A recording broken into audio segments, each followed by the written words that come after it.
வணக்கம். புதிய தலைமுறையில் பல்வேறு செய்திகளை முதன்மைச் செய்திகளாக பார்க்கலாம். காவிரியில் கூடுதல் நீர் திறந்துவிட காவிரி மேலாண்மை ஆணையம் உத்தரவிட்டிருக்கும் நிலையில் அதற்கு தடை கோரி உச்சநீதிமன்றத்தை கர்நாடகா இன்று அணுக உள்ளது. காவிரியில் 10,000 கன அடி நீரை கூடுதலாக திறந்துவிடக் கோரி கர்நாடக அரசுக்கு காவிரி மேலாண்மை ஆணையம் அண்மையில் உத்தரவிட்டிருந்தது. இந்நிலையில் தங்கள் மாநிலத்திற்கே தண்ணீர் இல்லை என்றும், எனவே தமிழகத்திற்கு கூடுதல் நீர் திறக்க கூறும் உத்தரவுக்கு தடை விதிக்குமாறும் கோரி உச்சநீதிமன்றத்தில் கர்நாடக அரசு இன்று மனு செய்ய உள்ளது. இது தொடர்பான முடிவு முதலமைச்சர் சித்தராமையா தலைமையில் நடந்த கர்நாடக அமைச்சரவைக் கூட்டத்தில் எடுக்கப்பட்டிருந்தது. முன்னதாக காவிரியில் கூடுதல் நீர் திறந்துவிடக் கோரி தமிழக அரசு உச்சநீதிமன்றத்தில் மனு செய்திருந்தது. அந்த மனுவை அவசர வழக்காக விசாரிக்க கோரி தமிழக அரசு தரப்பு வழக்கறிஞர்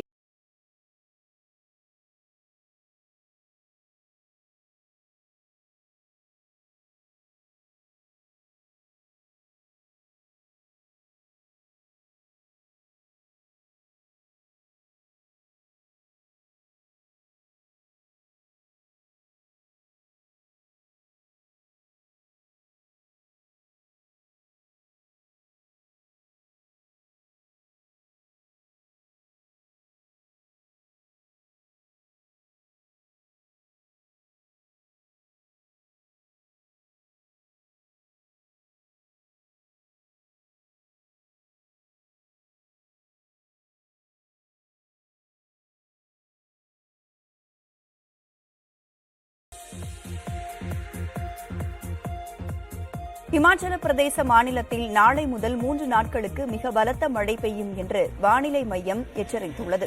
சம்பா, மண்டி ஆகிய மாவட்டங்களில் திடீர் வெள்ளத்திற்கு வாய்ப்புள்ளதாகவும் வானிலை மையம் கூறியுள்ளது. பெருமழை காரணமாக ஆறுகளில் நீர்மட்டம் உயர்ந்து மண் சரிவுகள் ஏற்படுவதுடன் வயல்களில் பயிர்கள் மூழ்கும் அபாயம் உள்ளதாகவும் வானிலை மையம் கூறியுள்ளது. இமாச்சல பிரதேசத்தில் சில நாட்களாக பெய்த கனமழையால் 9,000க்கும் மேற்பட்ட வீடுகள் சேதமடைந்துள்ளன. இதனால் 11,000 பேர் வீடுகளை விட்டு வெளியேறியுள்ளனர். கடந்த 4 நாட்களில் 78 பேர் உயிரிழந்துள்ளனர். சிம்லாவில் நிலச்சரிவால் பல்வேறு கட்டடங்கள் எப்போது வேண்டுமானாலும் இடிந்துவிடும் நிலையில் உள்ளன. இதனால் அங்கு வசிக்கும் மக்கள் உடனடியாக வெளியேற மாவட்ட நிர்வாகம் உத்தரவிட்டுள்ளது. மாநிலத்தின் பல்வேறு பகுதிகளில் மின்சாரம், குடிநீர் விநியோகம் தடைபட்டுள்ளது. மேலும் சாலை போக்குவரத்தும் துண்டிக்கப்பட்டுள்ளது. இந்த சூழலில் பாதிப்புகள் மற்றும் மீட்புப் பணிகள் குறித்து பிரதமர் மோடி உயர்மட்ட ஆலோசனை நடத்தினார்.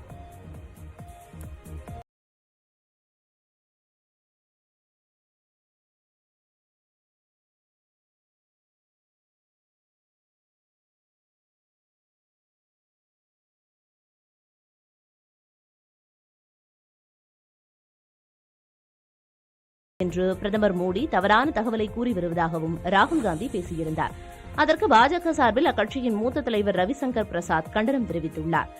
இந்திய ராணுவ வீரர்களின் வீரத்தையும் தியாகத்தையும் குறித்து ராகுல் காந்தி கேள்வி எழுப்பியுள்ளதாகவும் ரவிசங்கர் பிரசாத் குறிப்பிட்டார்.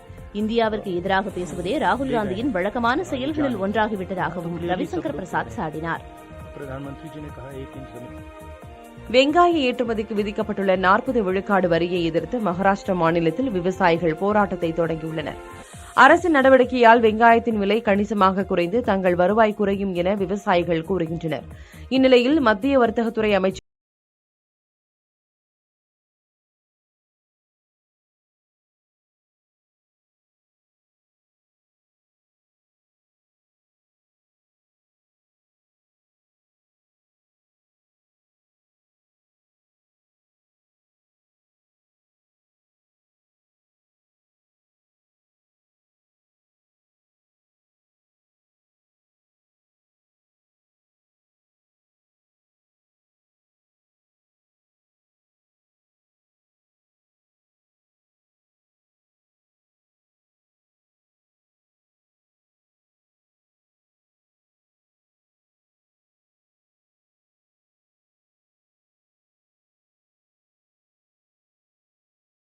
அப்போது இந்தியா கூட்டணிக்கு என பொதுவான ஒரு இலச்சினை அறிமுகப்படுத்தப்படும் என தகவல் வெளியாகியுள்ளது.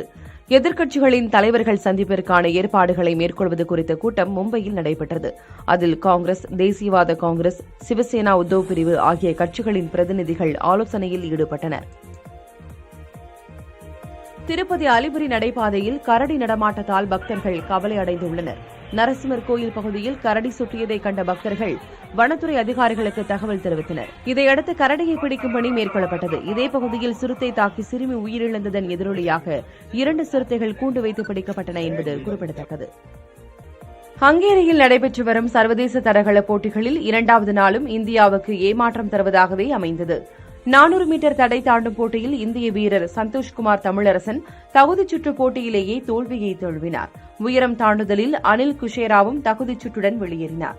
முன்னதாக முதல் நாள் போட்டிகளில் 3000 மீட்டர் ஸ்டீப்பிள் சேஸ் ஓட்டப்பந்தயத்தில் தேசிய சாம்பியன் அவினாஷ் சாப்லேவும் இறுதிச் சுற்றுக்கு தகுதி பெற தவறியிருந்தார். 20 கிலோமீட்டர் நடைப்பந்தயம், நீளம் தாண்டுதல் ஆகிய பிரிவுகளிலும் இந்திய அணியினர் ஆரம்ப கட்டத்திலேயே வெளியேறினர். அயோத்தி ராமர் கோயிலில் நடிகர் ரஜினிகாந்த் வழிபட்டார். ரஜினிகாந்த் இமயமலை பயணத்தை முடித்துக் கொண்டு உத்தரப்பிரதேசம் சென்றார். இந்த பயணத்தில் 2வது நாளில் அயோத்தியில் தற்காலிகமாக அமைக்கப்பட்டுள்ள ராமர் கோயிலில் வழிபட்ட ரஜினி பின்னர் அங்கு புதிதாக கட்டப்பட்டு வரும் கோயிலின் பணிகளையும் பார்வையிட்டார். அப்போது ராமர் கோயிலின் மாதிரியை அக்கோயிலின் தலைமை பூசாரி ஆச்சாரியா சத்யேந்திரதாஸ் ரஜினிக்கு வழங்கினார். அயோத்தி வரவேண்டும் என்ற தனது நீண்ட கால கனவு நிறைவேறியுள்ளதாகவும் கோயில் கட்டப்பட்ட பிறகு மீண்டும் வர திட்டமிட்டுள்ளதாகவும் ரஜினிகாந்த் கூறினார். நேற்று காலை சமாஜ்வாதி கட்சித் தலைவரும் உத்தரப்பிரதேச எதிர்க்கட்சித் தலைவருமான அகிலேஷ் யாதவையும் லக்னோவில் உள்ள அவரது இல்லத்தில் ரஜினி சந்தித்திருந்தார். மைசூரில் பொறியியல் மாணவராக இருந்தபோதிருந்தே தான் ரஜினி ரசிகன் என அகிலேஷ் யாதவ் அப்போது தெரிவித்தார். முன்னதாக நேற்று முன்தினம் உத்தரப்பிரதேச முதலமைச்சர் யோகி ஆதித்யநாத்தை சந்தித்த ரஜினி அம்மாநில துணை முதலமைச்சர் கேசவ் பிரசாத் மௌரியாவுடன் சேர்ந்து ஜெயிலர் படத்தையும் பார்த்தார்.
பாஜக ஆட்சியை அப்புறப்படுத்தினால் மட்டுமே நீட் தேர்வை ஒழிக்க முடியும் என திமுக செய்தி தொடர்பாளர் டி.கே.எஸ். இளங்கோவன் தெரிவித்துள்ளார். சென்னையில் புதிய தலைமுறைக்கு பேட்டியளித்த அவர் இதனை கூறினார். சட்டமன்றத்தில் நிறைவேற்றப்படுகிற ஒரு சட்டத்தை ஆளுநர் நான் கையொப்பமிட மாட்டேன் என்று சொல்கிறார் என்றால் அவர் தமிழக மக்களை அவமானப்படுத்துகிறார். இந்த சட்டமன்றத்தை இந்த சட்டமன்ற உறுப்பினர்களை தேர்ந்தெடுத்த மக்களை அவமானப்படுத்துகிறார் என்று பொருள். தனக்கு இல்லாத அதிகாரத்தை அவர் வரவழைத்து கொண்டு பேசுகிற அளவுக்கு ஒன்றிய அரசு மாநிலங்களிலே தங்களுடைய செயல்பாடுகளை செய்து வருகிறது. இது தமிழ்நாட்டு மக்களை அவமானப்படுத்துகிறது.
நீட் வேண்டாம் என்று கையெழுத்து போட்டுவிட்டு தான் பதவி ஏற்போம் என்று சொன்னார்கள். இப்ப கையெழுத்து போட்டுட்டு உண்ணாவிரதம் இருக்கிறாங்களா, கையெழுத்து போடாம உண்ணாவிரதம் இருக்கிறார்களா? ஆக இது மாணவர்களை வைத்து அரசியல் செய்ய வேண்டாம் என்பது மிக தாழ்மையான கருத்து. ஆளும் கட்சியே அந்த நம்பிக்கை குலைக்கும் அளவிற்கு இன்று போராட்டங்கள் நடத்துவது சரியில்லை என்பது எனது கருத்து. நீட் நுழைவுத் தேர்வை மீண்டும் தங்களின் குறுகிய அரசியல் ஆதாயங்களுக்காக திமுக பயன்படுத்த தொடங்கியிருப்பதாக பாஜக தேசிய மகளிர் அணியின் தலைவர் வானதி சீனிவாசன் விமர்சித்துள்ளார். ஹிந்தி வெறுப்பு, திராவிட இனவாதம் போல பிரித்தாளும் அரசியல் ஆயுதமாக நீட் தேர்வையும் திமுக பயன்படுத்தி வருவதாகவும், ஆட்சி அதிகாரத்தில் இருப்பவர்கள் மக்களை போராட்டத்திற்கு அழைப்பது சமூக அமைதியை குலைக்கும் செயல் எனவும் தனது அறிக்கையில் அவர் குறிப்பிட்டுள்ளார். அமைச்சரை மக்களை தூண்டிவிடுவது கடும் கண்டனத்துக்கு உரியது என தெரிவித்துள்ள வானதி சீனிவாசன், உண்ணாவிரத போராட்டம் என்ற பெயரில் அரசியலுக்காக மாணவர்களின் எதிர்காலத்தோடு விளையாட வேண்டாம் என்றும் கேட்டுக் கொண்டார். திமுக தொடங்கப்பட்ட போது அந்த கட்சியில் முதல் தலைமுறை ஹிந்தி எதிர்ப்பு போராட்டம் நடத்தியதாகவும், தற்போது 3வது தலைமுறை நீட் எதிர்ப்பு போராட்டம் நடத்துவதாகவும்,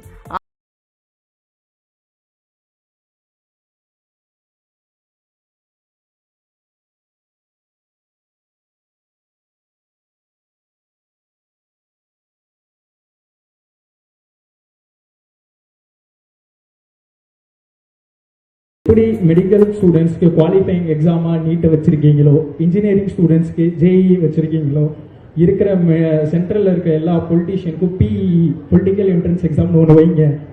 எங்களுக்கு எப்படி பயாலஜி, கெமிஸ்ட்ரி, பிசிக்ஸ்னு இருக்கோ, பொலிட்டிக்ஸ், எக்கனாமி, லால நீங்கள் ஒன்று வைங்க. லைக் சொசைட்டியில் டாக்டர்ஸ் முக்கியம்னா அதுக்கேற்றாப்புல லீடர்ஸ் முக்கியம் இல்லை. மதுரை அருகே உள்ள வலையாங்குளம் பகுதியில் அதிமுக வரலாற்றை விளக்கும் விதமாக பொன்விழா எழுச்சி மாநாடு நடைபெற்றது. மாநாட்டில் அமைக்கப்பட்டிருந்த 51 அடி உயர கொடிக்கம்பத்தில் அதிமுக பொதுச் செயலாளர் எடப்பாடி பழனிசாமி கட்சிக் கொடியை ஏற்றியபோது ஹெலிகாப்டர் மூலம் மலர்கள் தூவப்பட்டன. இந்த மாநாட்டில் அதிமுக மூத்த தலைவர்கள் KP முனுசாமி, RP உதயகுமார், வேலுமணி, கடம்பூர் ராஜு, செல்லூர் ராஜு, கோகுல இந்திரா உள்ளிட்ட பலரும் கலந்து கொண்டனர். பல்வேறு மாவட்டங்களில் இருந்து வந்த லட்சக்கணக்கான தொண்டர்களும் மாநாட்டில் பங்கேற்றனர். பல்வேறு கலை நிகழ்ச்சிகளும் நடைபெற்றன. மாநாட்டில் முன்னாள் அமைச்சர் ஒயிலாட்டம் ஆடினார்.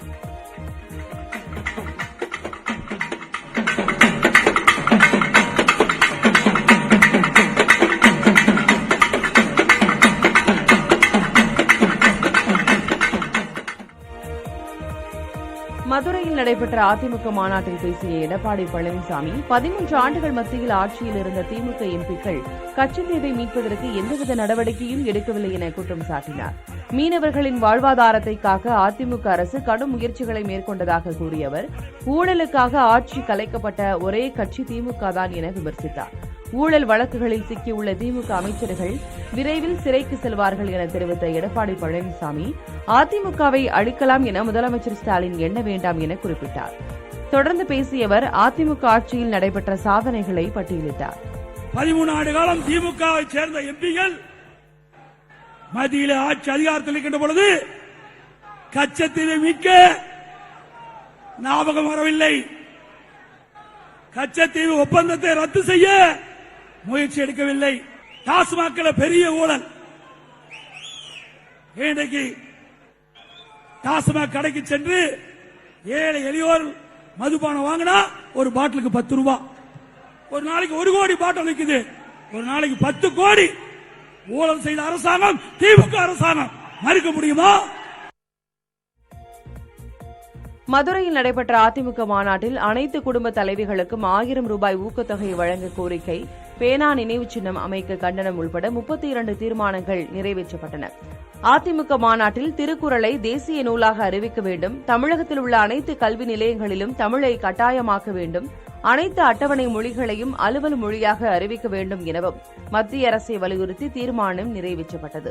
மின் கட்டணம், விலைவாசி உயர்வு, சட்டவிரோத சீர்கேடுகளை தடுக்க தவறியதாகவும், மகளிர் உரிமை தொகையை அனைத்து குடும்ப தலைவிகளுக்கும் வழங்காமல் ஏமாற்றுவதாகவும் திமுக அரசுக்கு தீர்மானத்தில் கண்டனம் தெரிவிக்கப்பட்டது.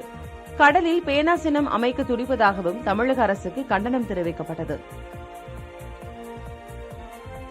வரும் நாடாளுமன்ற தேர்தலில் தமது அணி சார்பில் வேட்பாளர்களை களமிறக்கப் போவதாக அறிவித்துள்ள ஓ பன்னீர்செல்வம், வரும் 3ஆம் தேதி முதல் காஞ்சிபுரத்தில் தொடங்கி தமிழகம் முழுவதும் கூட்டங்கள் நடத்தவுள்ளதாக அறிவித்துள்ளார். நீட் தேர்வை எதிர்த்து திமுகவினர் போராட்டம், மதுரையில் அதிமுக மாநாடு என தமிழக அரசியல் களம் நேற்று பரபரப்பாக காணப்பட்டது. இதன் தொடர்ச்சியாக முன்னாள் முதலமைச்சர் ஓ பன்னீர்செல்வமும் தமது ஆதரவாளர்களுடன் ஆலோசனை நடத்தினார். அப்போது பேசிய ஓபிஎஸ், தமது அணி சார்பில் மாவட்டந்தோறும் கூட்டங்கள் நடத்தப்பட்டு பிறகு மாநில மாநாடு நடத்தப்படும் என்றார். தேர்தல்களை எதிர்கொள்ளும் விதமாக சட்டமன்ற தொகுதி வாரியாக பொறுப்பாளர்களும் அமைப்பு ரீதியான நிர்வாகிகளும் 1 மாதத்தில் நியமிக்கப்பட வேண்டும் என்றும் ஓ பன்னீர்செல்வம் பேசினார். இதன் பிறகு செய்தியாளர்களை சந்தித்த ஓபிஎஸ், மதுரையில் எடப்பாடி பழனிசாமி நடத்திய மாநாடு தோல்வியடைந்துவிட்டதாக விமர்சித்தார்.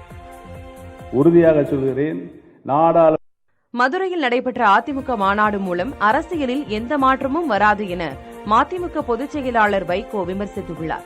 சிவகாசியில் செய்தியாளர்களிடம் பேசிய அவர் இவ்வாறு கூறினார். ஆடம்பரமான திருவிழாவை போல நடத்துறாங்க. அது உண்மையான தொண்டர்கள் அவ்வளவு பேர் போகல. அதனால அதை பற்றி கவலைப்பட வேண்டியதில்லை. திராவிட முன்னேற்ற கழகத்தை போல ஒரு மாநாடு நடத்த முடியாது.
கிருஷ்ணகிரி அருகே நீர்வழிப்பாதை ஆக்கிரமிப்பை கண்டித்து விவசாயிகள் மண்சோறு சாப்பிட்டு நூதன போராட்டத்தில் ஈடுபட்டனர். போச்சமொழி அடுத்த கொட்டாவூர் கிராமத்தில் உள்ள பன்னந்தூர் பெரிய ஏரி பாசன கால்வாயை தனிநபர் ஒருவர் ஆக்கிரமித்துள்ளதாக கூறப்படுகிறது. இதனால் விவசாயம் பாதிக்கப்படுவதாக குற்றம் சாட்டிய விவசாயிகள் விளைநிலங்களில் கருப்பு கொடி ஏந்தி மண்சோறு சாப்பிட்டு நூதன போராட்டத்தில் ஈடுபட்டனர். நூற்றாண்டு காலமாக இருந்த நீர்வழி பாதையில் உள்ள ஆக்கிரமிப்பை உடனடியாக அகற்ற வேண்டும் எனவும் விவசாயிகள் கோரிக்கை விடுத்தனர். தேனியில் மக்காச்சோள பயிரின் விளைச்சல் குறைந்ததால் அதன் விலை உயர்ந்துள்ளது. மீனாட்சிபுரம், அம்மாப்பட்டி, பத்திரகாளிபுரம் உள்ளிட்ட கிராமங்களில் விவசாயிகள் வழக்கத்தை விட குறைந்த பரப்பளவில் மக்காச்சோளம் பயிரிட்டிருந்தனர்.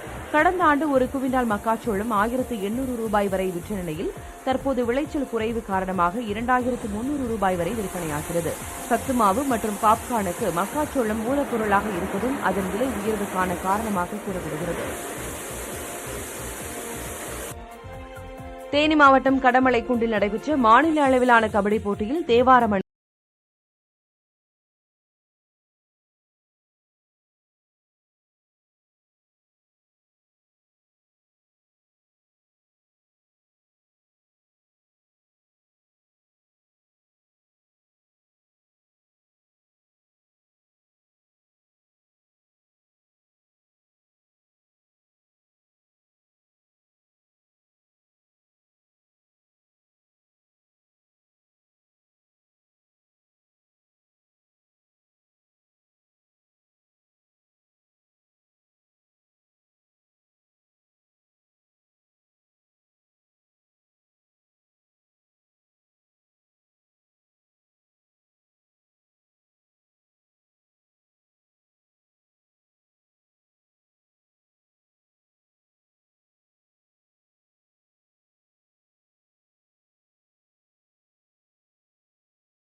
திரும்பிக் கொண்டிருந்தனர். கரை அருகே வந்தபோது திடீரென படகு கவிழ்ந்து விபத்துக்குள்ளானது. இதில் சென்னையைச் சேர்ந்த ஹரிணி, பெங்களூருவைச் சேர்ந்த புருஷோத்தமன் ஆகியோருக்கு கைகளில் காயம் ஏற்பட்டது. தகவல் அறிந்து வந்த காவல்துறையினர் இருவரையும் மீட்டு மருத்துவமனைக்கு அனுப்பி வைத்தனர். திண்டுக்கல் அருகே மின்சாரம் தாக்கிய கணவரை காப்பாற்ற சென்ற பெண் மின்சாரம் பாய்ந்து உயிரிழந்தார். மீனாட்சிபுரத்தை சேர்ந்த பாண்டி புதிதாக கட்டி வரும் வீட்டுச் சுவரில் தண்ணீர் தெளித்துக் கொண்டிருந்தார். அப்போது அங்கிருந்த மின்கம்பியில் மின்கசிவு ஏற்பட்ட நிலையில் அதை மிதித்த பாண்டி மீது மின்சாரம் பாய்ந்ததால் அலறினார். இதைக் கண்டு அதிர்ச்சியடைந்த மனைவி உதயசூர்யா காப்பாற்ற முயன்றார். அப்போது மின்சாரம் பாய்ந்ததில் உதயசூர்யா உயிரிழந்தார். படுகாயமடைந்த பாண்டி சிகிச்சைக்காக மருத்துவமனையில் அனுமதிக்கப்பட்டுள்ளார். உலகக்கோப்பை வில்வித்தை போட்டியில் இந்திய அணி 2 தங்கப்பதக்கம் வென்றுள்ளது. உலகக்கோப்பை வில்வித்தை போட்டி பிரான்ஸ் தலைநகர் பாரிஸில் நடந்து வருகிறது. நேற்று நடைபெற்ற ஆடவருக்கான காம்பவுண்ட் பிரிவு இறுதிப் போட்டியில் அபிஷேக் வர்மா, ஓஜாஸ், பிராத்மேஷ் ஆகியோர் அடங்கிய இந்திய அணி 236க்கு 232 என்ற புள்ளிக்கணக்கில் அமெரிக்க அணியை வீழ்த்தி தங்கம் வென்றது. அதேபோல் பெண்களுக்கான காம்பவுண்ட் பிரிவு இறுதிப் போட்டியில் ஜோதி சுரேகா வெண்ணம், அதிதி சுவாமி, பர்னீத் கவுர் ஆகியோர்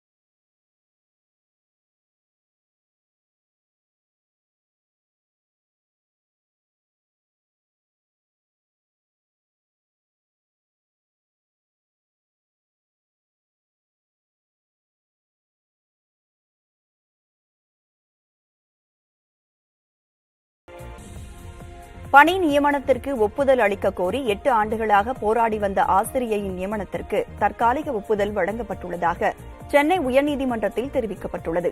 நாகையில் உள்ள மகாத்மா காந்தி அரசு உதவி பெறும் பள்ளியில் இடைநிலை ஆசிரியராக நியமிக்கப்பட்ட வெண்ணிலா என்பவரின் நியமனத்திற்கு ஒப்புதல் அளிப்பது தொடர்பாக 8 வாரத்திற்குள் பரிசீலித்து முடிவு எடுக்க வேண்டும் என்று சென்னை உயர்நீதிமன்றம் 2016ஆம் ஆண்டு உத்தரவிட்டது.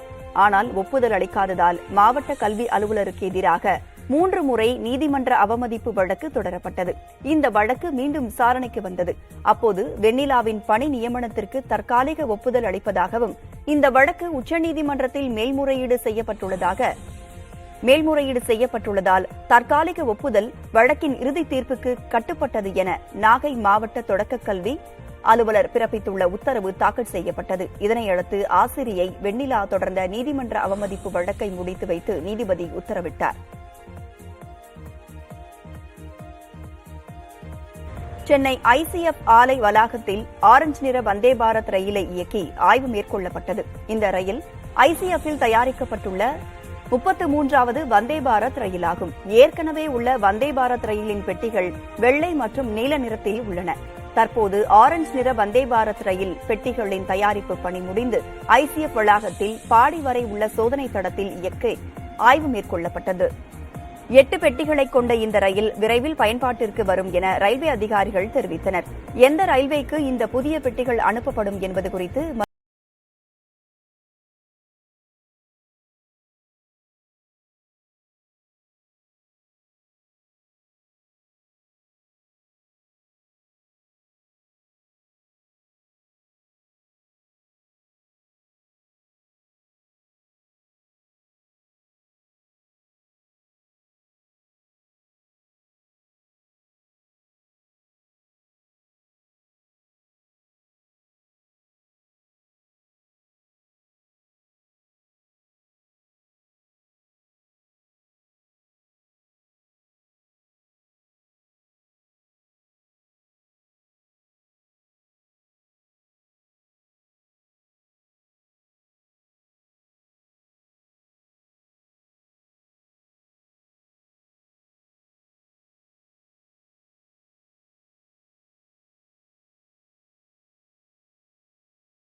இதில் கேப்டன் ரோஹித் சர்மா காணொலி வாயிலாக கலந்து கொள்வார் என தெரிவிக்கப்பட்டுள்ளது.